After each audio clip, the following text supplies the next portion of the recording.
Well, there they all are. Another set of rogues from another series. Their faces on show for the whole nation to see. Mind you, when someone does make it onto our gallery, that isn't always the end of the story. Oh, no. Sometimes a sequel is even more interesting.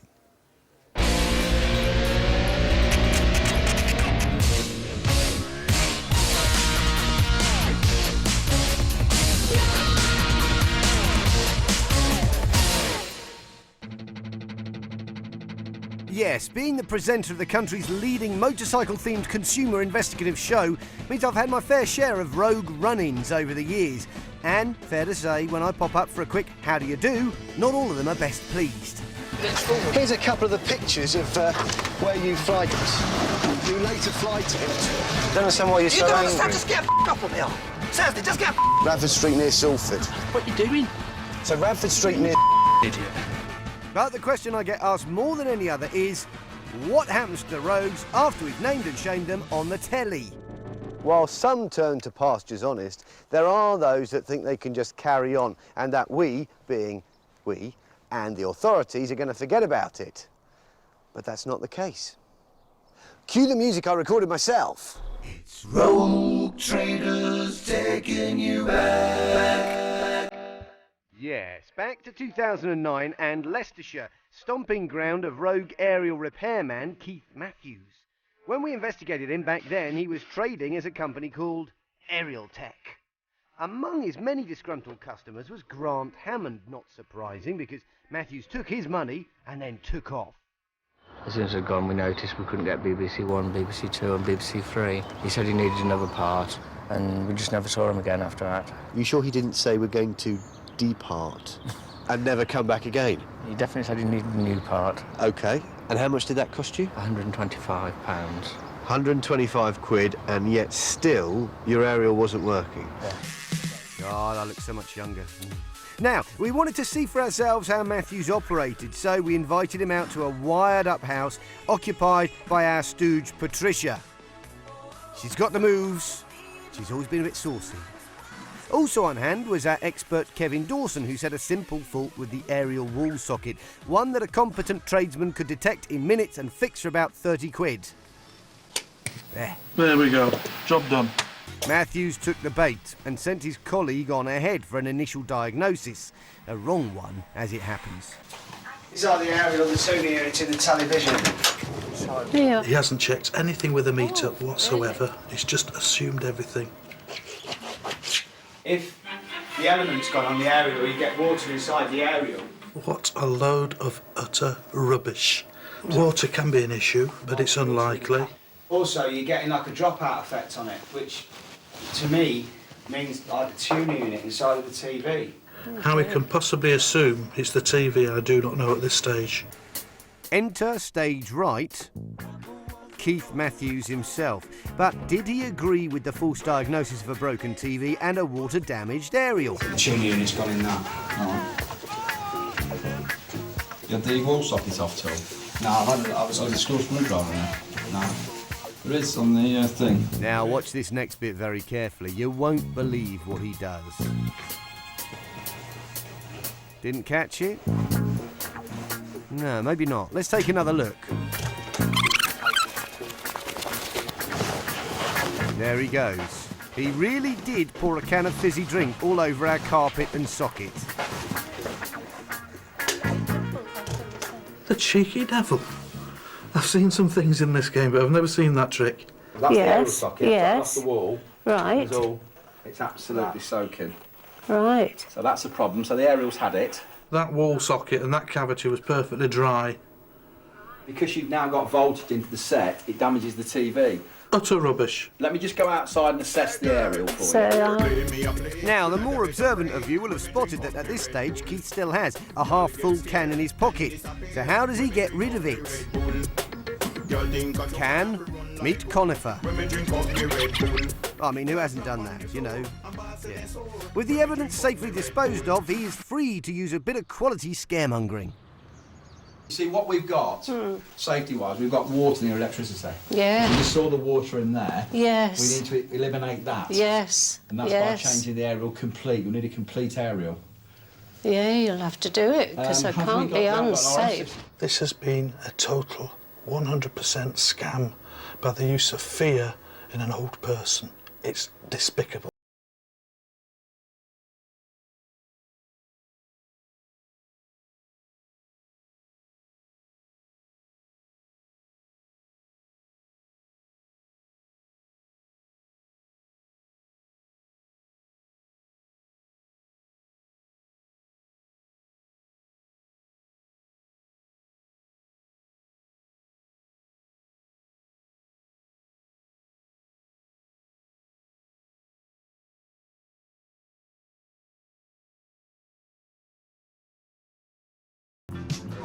Yes, it's excellent. Come in.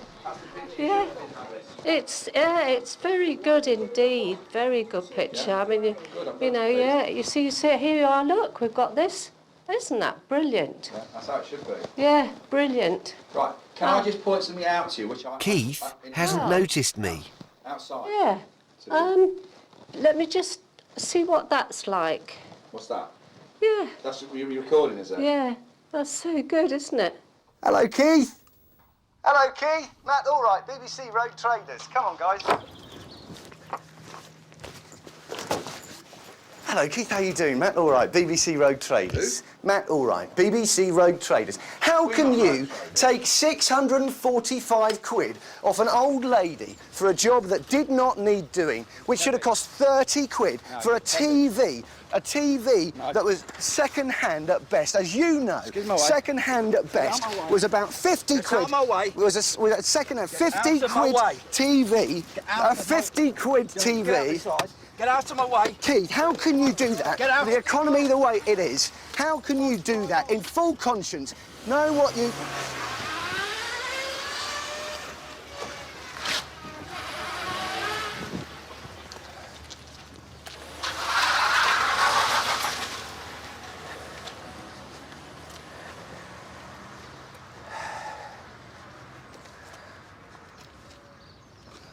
Seems like it gave him wings.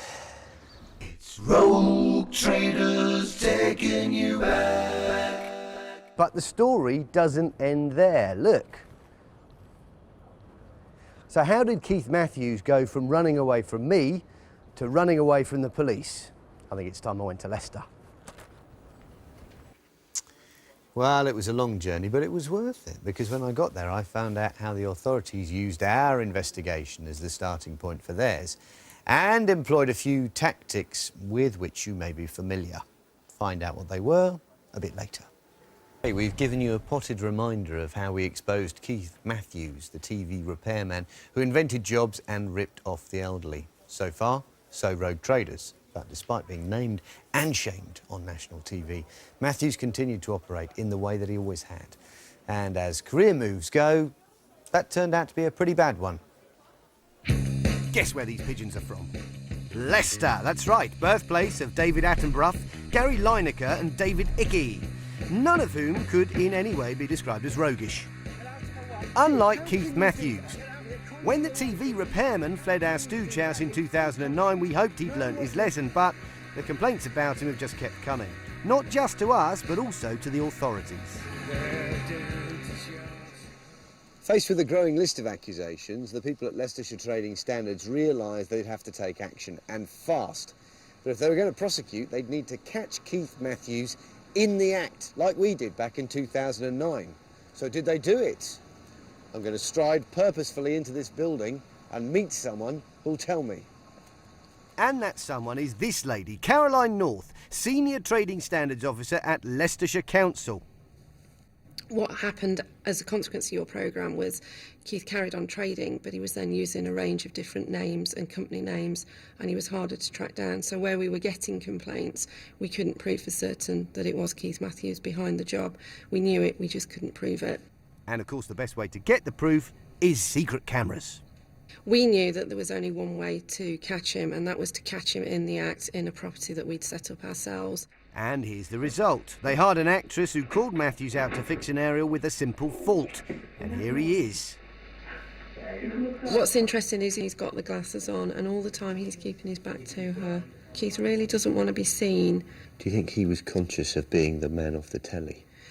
Possibly, because obviously we know he's been using false names and false addresses, the use of the glasses, trying to sort of not be in the property and only going in very minimally. I think that's had an impact, yes. Keith was evasive until it came to the cash, as he charged Trading Standards £115 for entirely unnecessary work. Whilst this would be bad news for his usual customers, it was great news for Caroline, as it gave her enough evidence for a search warrant on his property. We did manage to recover from under the fridge his bank books. Through that, we were able to then trace further victims of his crimes.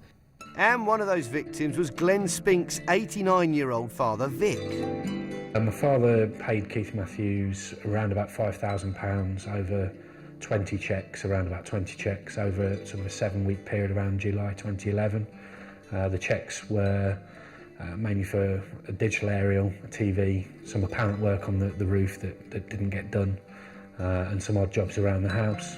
So that's nearly £5,000 for work Trading Standards confirmed was shoddy and worth just 490 quid. I feel conned myself. I feel very angry about what's happened. The fact that he's been doing it for a number of years and continues to do it, or has continued to do it. And the fact that he preys on elderly people and vulnerable people is pretty despicable. Trading Standards investigations also revealed that Keith Matthews was passing himself off as a reputable local aerial installer called Gary Bainbridge. When I had a phone call from another aerial company saying that they'd done a job and come across a receipt with my name on it being Gary Bainbridge. When the aerial company looked into it, it was Keith Matthews who'd actually done the job. Keith was using Gary's company name and details on his fake job invoices. When I first realised Keith was using my name on the paperwork, my heart sank really. Bad recommendation gets about, it seems to go very fast. So I could have really lost the business, lost the house. Did you get a sense of the scale of what he was doing in Leicestershire? I think so, yes. I think we've been able to show quite a few victims that have been paying out for work for him. I'm sure there's more out there, and I'm sure there's a lot that we don't know about, but I am certain that there will be more victims in Leicestershire that have paid over money to him and not realising that they didn't need to. Trading Standards mounted a case against Keith Matthews, and last week he was found guilty of 13 offences, including serious fraud and engaging in unfair commercial practice. He's due to be sentenced on Friday. But the story doesn't end there, because Keith Matthews failed to attend his own trial. He jumped bail, and apparently his clothes and his passport have now gone, so he could be anywhere. Message for you, Keith, if you're out there. Stop it. It's getting really dull. But life is about to become much more interesting for another rogue revisited. The man who made me wet and smelly makes his return to your telly in about 10 minutes. So, Keith Matthews in our rogues lineup once before, and currently on the run from the authorities. The same Keith Matthews who doused a TV aerial socket with Red Bull to make it look damaged. What is it about rogues and receptacles filled with coloured liquid? Before answering that, let's return to one of the most common questions I'm asked about working on rogue traders, namely, what's the worst thing I've ever experienced? And the answer is constantly eating sandwiches from a garage. Which might surprise some people, because they would think it was the time I was drenched with another man's urine. He was an aerial repairer from the West Midlands, a man with a ladder and a very weak bladder. Last year, after receiving complaints about shoddy workmanship, we investigated a bunch of Worcestershire-based aerial repair businesses bearing the name of this man, Mark Smith. So we set up 2 stings into Mark's businesses, inviting his staff to fix simple faults our expert, Keith Bale, had set. His team misdiagnosed our faults, completed unnecessary work and overcharged us. But apart from this photo, we were yet to meet the man himself. So here's what happened when we finally caught up with him in September 2012. We have had a little tip-off that he's going to be in court today. Because the small claims court is hearing about the way he treated one of his customers, so hopefully we'll have a chance to catch up with Mark Smith. But it appears we're in for a wait.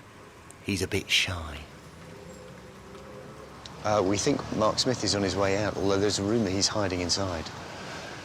We know now that he's actually agreed to pay his customer in there, the claimant, the amount that he owed her. So that's good, isn't it?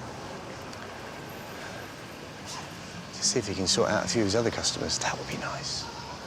He is still refusing to leave the courthouse building, and as it's not residential, I don't know what's going to happen. Well, here's a turn-up. A woman who's been with Mark Smith suddenly appears with a camera. We're being filmed as well. Just so you know, we've got this from all angles now. And the good news is Mark is about to come out of the court. Hi, Mark. How's it going? Matt Allwright, BBC Road Traders. So, Did you miss it? Have another look. Action replay. You lucky people. how did it go today? Was it not too good? I understand. Oh, that was salty. I'd like to talk to you about the BBC and why we're paying the licence fee. Was that urine? Now, while I come to terms with the possibility that there's more than water in that bottle, Mark Smith takes the floor. We can't show you all of what he said, as we'd end up in court ourselves for libel, but to fill you in, it's a rant about a few BBC presenters, past and present, who may have had the odd spot of bother. I've written back to you saying I'd come back to you in 30 days. That's the BBC's stated required time for a reply. Accept it. Well, we don't accept it, because we wrote to Smith weeks ago. He's had ample time to reply to our allegations, but has chosen not to. Probably too busy crafting this well-thought-out and considered response and filling his bottle. I know exactly. Well, This get is your a problem. Just watch the information road. better So can we talk about your customers and then. the Get your fact information that better. Let's talk about Richard today... Bacon. Let's What? talk about Richard Bacon. How's that relevant? Let's talk about Richard Bacon. Does he install aerials? Let's talk about Richard Bacon. No, he works for the BBC. Does he rip off his customers? He works for the BBC. Does he carry out dishonest and we pay the BBC and licence. misleading work? But I think it's safe to say he would rather talk about anything other than the terrible work performed by companies carrying the Mark Smith brand. specified time. Talking of rubbish, why did you cover me in water just out of interest, Mark? You surprised me. You shocked me when I came out. Are you kidding? You've known for ages we were coming You completely surprised me. You're kidding me? You've had people outside filming us. Completely surprised me. It took me by shock. It was So can we just be clear? Spontaneous reaction. So I'm other gonna ask you to customers... step away from my car door now. So other and I'm only gonna ask customers... you that once. Other customers who come with problems. Enjoy your afternoon. Yeah, thank you. So, oh, Sorry, dear, if you wouldn't mind, please, getting out to my door. can we just talk about your No, customers? would you Because mind? you still haven't actually spoken about that. Sorry, if you'd step back. Yeah, okay. So, you'd step you back still from my not door, discussed please. your customers, Mark? Step back from my door, please. Okay, okay. I've asked you politely if you'd step back from my door. You've still not answered about your customers and your operatives. Ooh, I have time. the battery's gone, is it? No, Do you want I to have borrow? time to do a 30-day response. That's not a flattering angle, I've got to tell you. I don't think It's any a bit angle is chinny. flattering for you, if I'm perfectly honest with you. Oh, bless you. However, Bless I'm going to you. leave you now. All That's of you. make up for you. Enjoy your day. Okay. Have a nice journey. See you then. See you, Mark. Mark Smith. Ooh. Don't need to shower tonight. So what's happened since that wonderful day? Smith denied any involvement with the businesses we called out in our stings and said they just used his face on their adverts and his name to trade with. But he's also been subject to an investigation by the Insolvency Service. They found him guilty of tax evasion and failing to pay a £100,000 VAT bill. Smith's now banned from being a company director. So there you have it. Two aerial installers who failed to scale the heights of their profession and paid the price. You may often ask, what happens to the rogues after they've been on the telly? The answer is that they often get prosecuted, but it can take a little while. The honest truth is, us, Trading Standards, we never give up. We never give up. It's at the time. Can we knock off now? Seriously, lunch is coming. Which I'm pleased to announce was Garage Sandwiches. Some things you see never change on Road Traders, including some of the faces. We'll always keep tabs on our old friends for you. And that's why tonight, Keith Matthews and Mark Smith go back to the Rogues Gallery.